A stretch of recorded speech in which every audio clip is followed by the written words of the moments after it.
সবাইকে রিকোয়েস্ট করবো আজকের ভিডিওটা পুরোটা দেখুন। আর প্লিজ ভিডিওর শুরুতেই বলছি এই ছবিটার মানেটা কি আঁকতে চেয়েছেন একটু বোঝান। এটারও মানেটা কি একটু বোঝান। শিল্পীকে সবাই তো জানেন, তারপরে বলছি বাকি অংশটা। এই অদ্ভুত ধরনের শিল্পসত্তা কম বেশি সবাই জানেন যে এই স্ট্যাচুটা কোথায় অবস্থিত এবং এটা কে বানিয়েছে। মানে স্ট্যাচুর অ্যাকচুয়ালি ইনার মিনিং কি, আউটার মিনিং কি, আদৌ এটা দেখতে ভালো লাগছে কিনা কেউ বলতে পারবে না যে হ্যাঁ এটা দেখতে ভালো লাগছে। এর মধ্যে কোনো ইউনিকনেস আছে কিনা সেটাও কেউ আশা করি বলবে না যে হ্যাঁ এটার মধ্যে কিছু ইউনিকনেস আছে। এই স্ট্যাচুটা সল্টলেক স্টেডিয়ামে ঢোকার মুখেই বাঁদিকে ভিভিআই গেটের সামনে রয়েছে এবং এই স্ট্যাচুটা ২০১৭ সালে যে আন্ডার 17 যে ফিফা ওয়ার্ল্ড কাপ হয়েছিল সেই ওয়ার্ল্ড কাপের টাইমে এটা বসানো হয়েছিল এবং এটার ডিজাইন করেছিলেন বা এর কনসেপ্ট দিয়েছিলেন তৎকালীন মুখ্যমন্ত্রী অর্থাৎ ২০১৭-এর মুখ্যমন্ত্রী মমতা ব্যানার্জি। তো মমতা ব্যানার্জি তো শিল্পসত্তা সম্বন্ধে কম বেশি সবাই জানেন। তার শিল্পসত্তা নিয়ে তো বহু আলোচনা, বহু বিতর্ক হয়েওছে।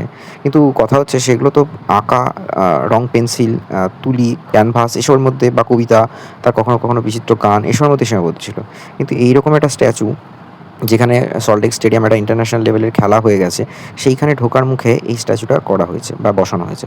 তো এবার বলে রাখি যে এই মমতা ব্যানার্জি শিল্পসত্তা কম বেশি সবাই জানেন। তার ক্যানভাসে যে সমস্ত ছবিগুলো তিনি এঁকে ফুটিয়ে তোলেন বিভিন্ন সময় অবসরে, সেগুলো নিলামও হয় কোটি কোটি টাকায়। কারা কেনে জানি না, বাট বলতে আমার কোথাও দ্বিধা নেই যে সেই ওয়েলকাম সিনেমাতে অনিল কাপুরের একটা সিন ছিল যেখানে তিনি দেখাচ্ছিলেন যে একটা ঘোড়ার পিঠে একটা গাধা রয়েছে। সেইরকম অবস্থা হচ্ছে এখানের এই তার শিল্পসত্তা।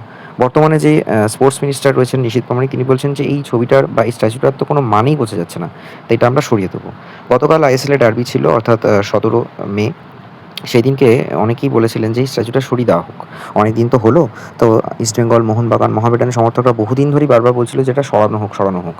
অবশেষে রাজ্য সরকার বলেছে এটাকে ভেঙে ফেলাবে বা অন্য কোথাও সরিয়ে দেওয়া হবে। মানে ভাবুন, হয়তো এই স্ট্যাচুটা বানাতেও একটা লামসাম অ্যামাউন্ট খরচ হয়ে গেছে, বলবে যে ১ কোটি ২ কোটি টাকা এবং এই স্ট্যাচুটার যে মিনিংটা সেটার কোনো মাথামুন্ডু নেই। একটা আ ফুটবলারের দেখা যাচ্ছে যদি শিল্পসত্তা হিসেবে এই স্ট্যাচুটাকে দেখা যায় তাহলে দেখা যাবে যে একটা ফুটবলার যে ফুটবল নিয়ে দাঁড়িয়ে আছে, আসলে ফুটবলার যার কোমর পর্যন্ত দেখা যাচ্ছে লোয়ার পাশ।